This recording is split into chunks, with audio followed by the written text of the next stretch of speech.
Hey there, my name is Raj, and if you've come to this video randomly, just know that this video is a part of an entire playlist which has a much more structured approach towards OCD and recovery through natural methods. So make sure you check the entire playlist for better understanding. Cheers. OCD can kiss my ass.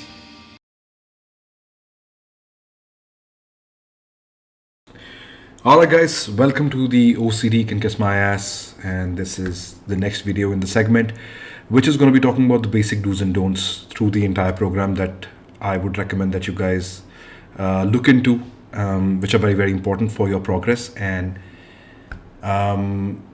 this is going to really help you progress faster, and because some of these things are not good for you in the current stage that you're in, and I'm just going to quickly get into this now. So these are 4-5 of the things that I'm going to be talking about. Number one is alcohol. Now there could be a possibility that you're not having alcohol, but for the ones that are right now for a certain period of time, now understand these things that I'm talking about are not going to be for lifelong, stop, no, nothing at all. I want you to understand the logic behind them, and this is not something that has to be, you have to push upon yourself. Just understand the basics of it, and the decision after that is completely yours. Now, first and foremost, why it's important, I'm actually going to be starting about these things first. So for example, actually I'll just start with alcohol. So the first and foremost important thing is alcohol. Whenever I used to have alcohol, was I always felt that whenever I used to have alcohol during my recovery process, was that for the next 1 or 2 days, and you'll notice it yourself if you have alcohol, that the intrusive thoughts or the agitation in the mind and the body was actually increased. And whenever I used to have a couple of beers or have some whiskey or scotch, I used to wonder that the next day, not just the body was a bit off, but the agitation, the fear in the body was a bit more, the working of the mind was a bit more, the intrusive thoughts and the power was a bit more. And of course, I think this has got to do with what we eat. So we are what we put inside our body, and that's how the body is going to function. You put light food in it, you are not that grumpy. So if you must have just noticed it yourself, and that's a normal thing. So when we put nice fruity stuff, we're more energetic. When we have our burgers and everything like that and very heavy stuff, we are just we just want to find the bed and sleep. So what we put inside our body has a very big impact on how our mind works. And I think there are plenty of studies out there we talk about how our gut is a second brain. So this really has an impact. Now generally what I was told was not to even have non-vegetarian food and so on and so forth, but I know in my experience it's not really that possible. If you can avoid some non-vegetarian stuff, because that takes a long time to digest and so on and so forth, you can avoid that for some time. If you don't have it, great, but there in many countries it's not even possible. So I didn't even bring that up. So I'm just sticking with alcohol because that's something at least in our control. So avoid alcohol, and the next time you even have it, just notice the next day if the things has increased. I know at that point in time, alcohol is like, I just want to shut the fucking mind down. I want to just be relaxed for some time, and it does help at that point in time. But it's just taking 1 step forward and 3 steps back when we have it. And I'm not saying this to leave it for the rest of your life. It's just like when someone's overweight and they want to lose weight, they want to go to the gym, the trainer just generally says, here you go, man, just for 4-5 months, just avoid this till the time you get back in shape, and once you are fit, you can just have it responsibly. Right now, we are not having these things, alcohol and so on and so forth responsibly, because we are in a shit state of mind. And whenever we go down, the first thing that we want is something to calm our system down, calm our nerves down. We want to have that drink. So I get it. But I'm saying that when you're doing these practices that I'm going to be talking about in the next videos, avoid this as much as you can. And so the next thing I want to come to is porn. A lot of people turn to porn addiction during OCD and alcoholism, and the things that basically just make us feel good about ourselves. These actually become the ways that we can make ourselves happy for some time. And but these are destructive kind of ways. They are not like really positive ways that help us.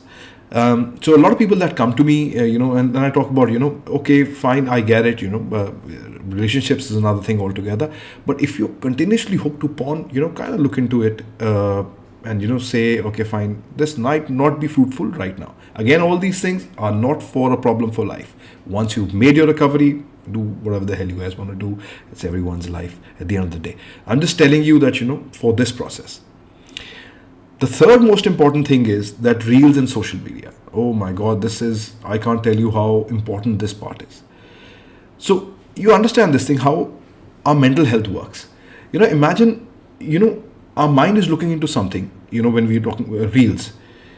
In 5 seconds, we have this reel throwing something that makes us angry. In the next 5 seconds, our reel is making something that we're laughing at. The next 5 seconds is something that, there's an advertisement on someone having cancer. And the next 5 seconds, it's a cat video. Do you guys understand how it screws up the working of the brain? It doesn't know if it's supposed to be like happy 5 seconds, da da da da da.